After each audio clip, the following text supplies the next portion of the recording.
డబ్బు సంపాదించాలని ప్రతి ఒక్కరికి ఉంటుంది. అయితే కొంతమంది తెలియక భూమి మీద కాకుండా అవగాహన లేని వాటిలో పెట్టుబడి పెట్టి పోగొట్టుకుంటూ ఉంటారు. అదే పెట్టుబడి భూమి మీద పెట్టి ఉంటే లక్షలు కోట్లు సంపాదించేవారు. ఇప్పటికీ చాలామంది పెట్టుబడి పెట్టలేదే అని బాధపడుతూ ఉంటారు.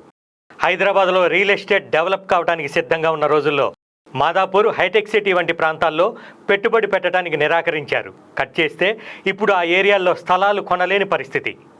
అందుకే భూమి మనకి అందుబాటులో ఉన్నప్పుడే కొనుగోలు చేస్తేనే దాంతోపాటు ఆకాశంలో ఎదుగుతాం. లేదంటే ఆ తర్వాత కొందామన్నా కానీ ఆకాశంలా చేతికి అందదు. ఇప్పుడు అలాంటి అవకాశమే వచ్చింది.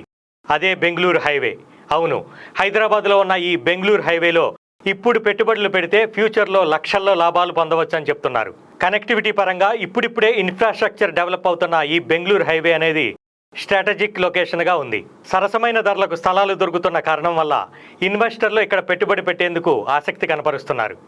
కనెక్టివిటీ పరంగా చూసుకుంటే ఇది ఔటర్ రింగ్ రోడ్డుకి చాలా దగ్గరగా ఉంది. అలానే శంషాబాద్ ఎయిర్పోర్ట్కి కూడా చాలా దగ్గరలోనే ఉంది. ఇన్ఫ్రాస్ట్రక్చర్ పరంగా చూసుకున్నట్లయితే హైవేల నిర్మాణాలు, ఫ్లైఓవర్లు, మెట్రో రైల్ నెట్వర్క్ సహా చాలా ఇన్ఫ్రాస్ట్రక్చర్ ప్రాజెక్ట్స్ని హైదరాబాద్ నగరంలో మనం చూసాం.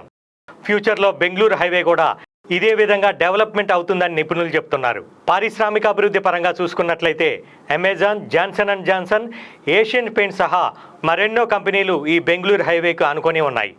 రవాణా పరంగా చూసుకున్నా కూడా బెంగళూరు హైవే అనేది ఈజీ యాక్సెస్ కలిగి ఉంది.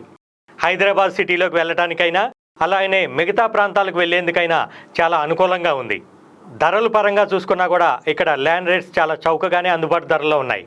కాబట్టి ఈ బెంగళూరు హైవే అనేది పెట్టుబడికి ఉత్తమ మార్గంగానే చెప్పుకోవచ్చు. ఇప్పుడు ఈ బెంగళూరు హైవే మీద ల్యాండ్ కొంటే కనుక ఫ్యూచర్లో ఇంతకంటే మంచి లాభాలు చూడవచ్చని నిపుణులు చెప్తున్నారు.